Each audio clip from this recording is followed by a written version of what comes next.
Hello everyone, this is Pooja Verma and here we are to take a good look at Constrained Application Protocol CoAP. CoAP is an Internet Utility Protocol for constrained gadgets. It is designed to enable simple, constrained devices to join IoT through constrained network having low bandwidth availability. This protocol is primarily used for machine-to-machine communication and is particularly designed for IoT systems that are based on HTTP protocol.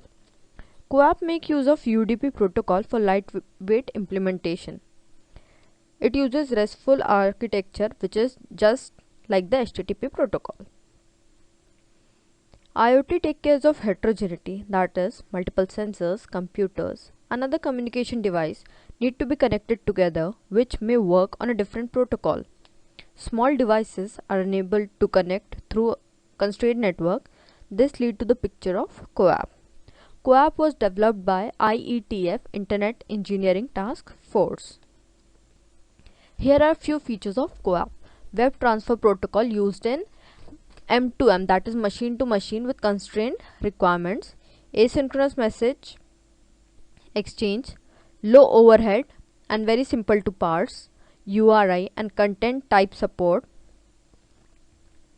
proxy and caching capabilities. Now the CoAP architecture. The CoAP architecture is very simple. Here we have a REST internet outside the environment. We have a CoAP environment which has one REST CoAP proxy and a CoAP server and few CoAP clients. The REST CoAP proxy sits between the REST internet and the CoAP server so that any message which are sent can be interpreted by the REST CoAP proxy. Here we have certain devices like smartphone, sensors and CCTV. All the logs generated by these devices on a particular day is sent to the CoAP server and then it is routed to REST CoAP proxy and then uploaded or saved on the REST internet. The link between the REST internet and the CoAP proxy represent an outside network. As already told that CoAP is an application protocol or an application layer protocol. So HTTP is also an application level protocol. Why don't we use HTTP instead of CoAP? HTTP is mainly used to view web pages or website.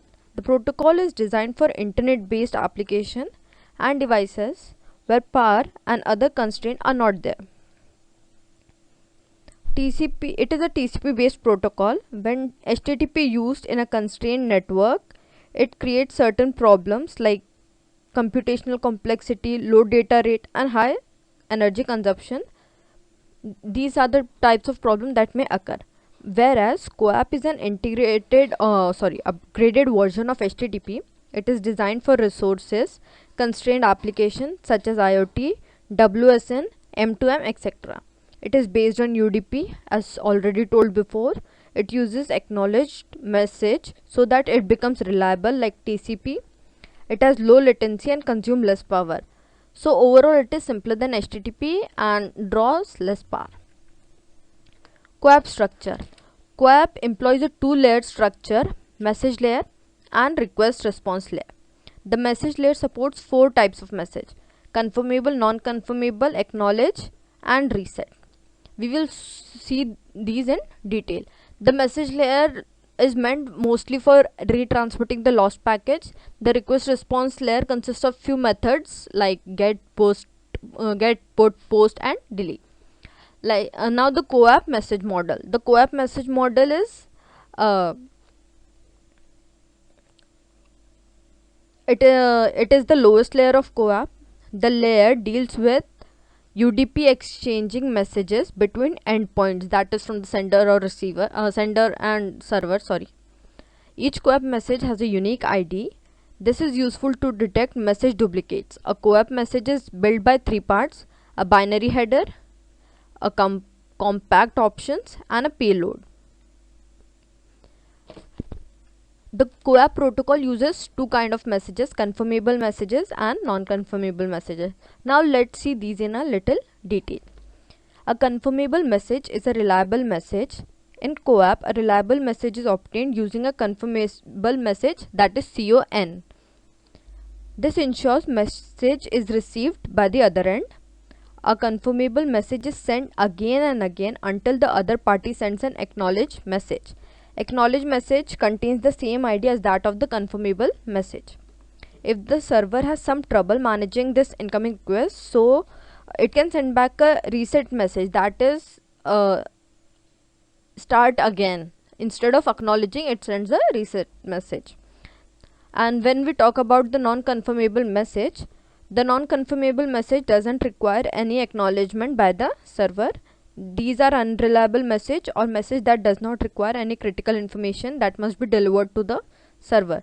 These messages contain values read from the sensors.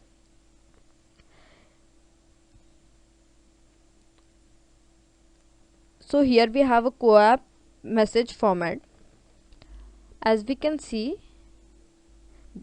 the smallest CoAP message is 4 bytes in length if omitting tokens, options and payload.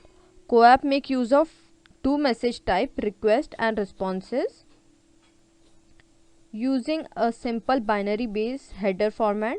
The base header may be followed by options in an optimized type length value format.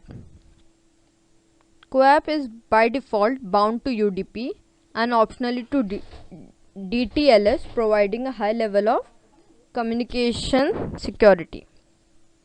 So here we see a CoAP message format where VER means the version we are using. It is a 2-bit unsigned integer indicating the version. The T is for type, message type.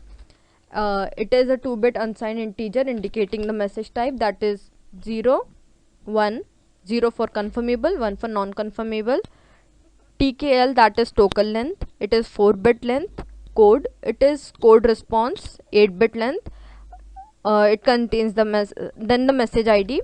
Message ID, it is the message ID expressed with 16-bit, and so on it goes, like token, options, payload, if any exist. Now the CoAP message request. Let's see a CoAP request example. Here in the first example, the CoAP client sends a confirmable request to the CoAP server, as you can see in the figure. As soon as the message is received at the server, it will send an acknowledge message to the CoAP client consisting the same ID. As we already told, to acknowledge we have the same ID, we should have the same ID. In the other example, if client sends a confirmable request but due to some problem it doesn't received, or it isn't received by the server, the client will wait for a certain amount of time, then it will resend or retransmit the confirmable message back to the server. It will do this again and again until it will receive an acknowledgement or a reset or anything. It needs something to show that the message is received, or it wants to be resent or something. Now, as already discussed, that CoAP is a application layer protocol, so it needs certain amount of security. CoAP uses DTLS, that is datagram transport layer security, as a secure protocol, and UDP as a transfer protocol. Therefore, the attack on UDP or DTLS could be assigned as a CoAP attack. The attack on the here we can see the security layer consists of DTLS, so that's what we are talking about. An attack on DTLS could possibly be launched in a simple or a single version or session, and a strong authentication mechanism is needed. Man in the middle is one of the peak security issues in CoAP.